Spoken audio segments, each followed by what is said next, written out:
Assalamualaikum warahmatullahi wabarakatuh.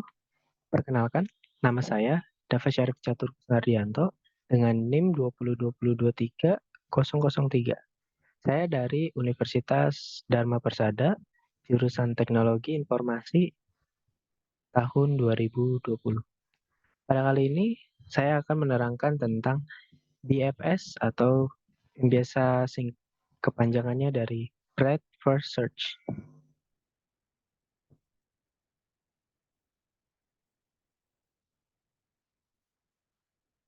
Pengertian BFS. Apa sih BFS itu? BFS atau Breadth First Search adalah sebuah algoritma yang digunakan untuk melakukan pencarian pada sebuah graf atau pohon. Algoritma ini bekerja dengan cara menelusuri graf secara melebar. Artinya, pencarian dimulai dari simpul awal, kemudian lanjutkan ke simpul-simpul yang bertentangan dengan simpul awal, dan seterusnya. Cara kerja BFS.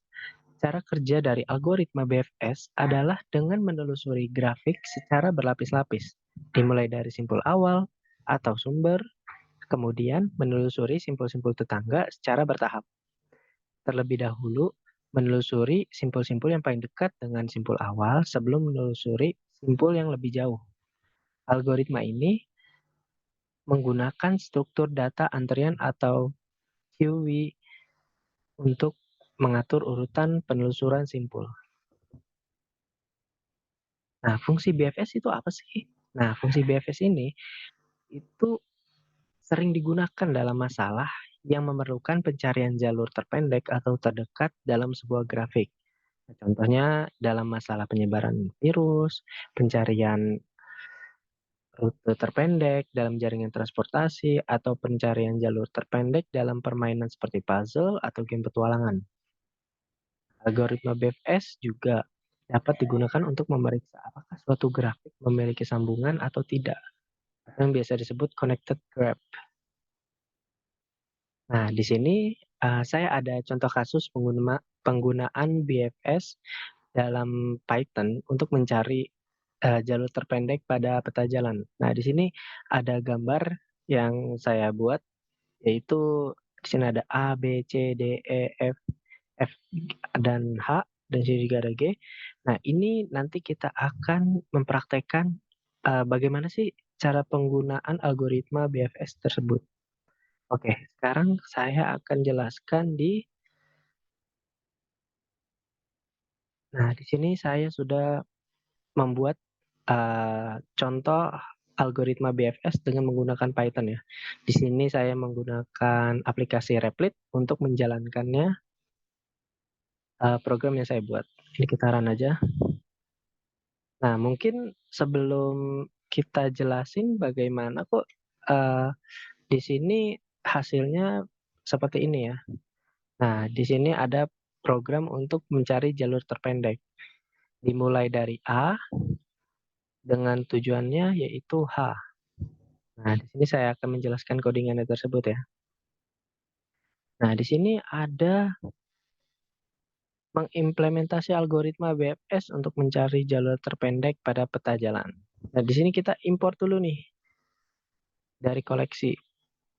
Nah, habis itu kita mendefinisikan grabnya. Nah, ini definisi grab ini itu untuk yang tadi tuh saya sudah gambarkan, yaitu dengan bulat A, isinya percabangannya B dan C, B itu ada percabangannya D dan E, C juga ada percabangannya F dan G, dan seterusnya. Nah, habis itu kita buat fungsi BFS-nya. Nah, di sini kita buat fungsi BFS-nya, lalu kita menambahkan simpul awal ke antrian. Nah, ketika kita sudah membuat fungsi simpul awal ke antrian nih, udah menambahkan, terus kita lanjut ke melakukan transversal BFS. Nah, di sini ada transversal BFS-nya dengan while, antrian, QW, node path, yaitu dia akan ngepop left-nya, dia akan memeriksa nih, lalu periksa apakah simpulnya sudah dikunjungi, terus menandai simpul sebagai sudah yang dikunjungi, lalu diperiksa. apakah simpul merupakan simpul tujuan atau bukan, gitu. Lalu menambahkan simpul-simpul yang belum dikunjungi ke antrian, jika tidak ditemukan jalur maka kembalikan ke non, gitu. Nah, lalu di sini kita buat mencari jalur terpendek. Nah, ini contohnya kan dari A ke H ya. Ini kita ganti komentarnya jadi A ke H. Nah, ini dimulai dari A, lalu berakhir dengan H. Nah, terus untuk shortcut path-nya di sini dari grab, start, lalu ke tujuannya, end. Nah, di sini juga kita langsung menampilkan hasilnya. Jika dia itu tidak mendekati, maka jalur terpendek dari start ke end, nah ini lalu akan menampilkan seperti ini, yang ada di hasil.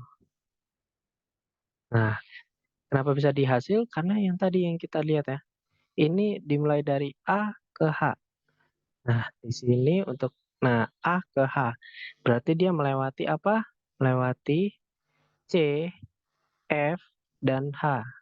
Nah, berarti benar ya teman-teman ya, untuk aplikasinya melalui dari A, start A, ke C, ke F, lalu ke H. Nah, bagaimana nih kalau kita ganti start tujuannya di lain? Bisa juga. Misalkan, tujuan lainnya ke B. Nah, ketika dia ke B, nah tujuannya dari A ke B, benar ya, berarti seperti PowerPoint-nya. Sini dari A dia ke B, nah di sini dia langsung end. Nah, mungkin itu saja sih yang bisa saya tampilkan secara program Python-nya. Mari kita lanjut ke PowerPoint-nya. Nah, di sini ada codingan Python-nya untuk mencari jalur terpendek. Ini yang tadi sudah saya jelaskan. Nah, ini berikut juga dengan hasilnya. Nah, kesimpulannya. Dari kesimpulan program yang tadi saya sudah jelaskan, contoh yang di atas tadi, graf graf itu dipresentasikan sebagai dictionary, di mana setiap key adalah simpul dan value adalah daftar simpul-simpul yang terhubung dengan simpul tersebut. Fungsi BFS kemudian didefinisikan untuk melakukan transversal BFS pada graf, mulai dari simpul awal start dan juga berakhir pada simpul tujuan end. Jalur terpendek dihitung menggunakan list path yang mempresentasikan jalur dari simpul awal hingga simpul saat ini. Jika simpul tujuan ditemukan, maka jalur terpendek akan dikembalikan. Jika tidak ditemukan jalur, maka fungsinya akan mengembalikan non. Nah, yang tadi seperti kita sudah jelaskan ya, saya jelaskan. Kalau misalkan fungsinya itu nggak ditemukan jalur, ya dia akan uh, menghasilkan jalur tidak ditemukan. Oke, mungkin cukup sekian dari penjelasan saya tentang BFS atau Breadth First Search. Mohon maaf apabila ada kata yang salah. Wassalamualaikum warahmatullahi wabarakatuh.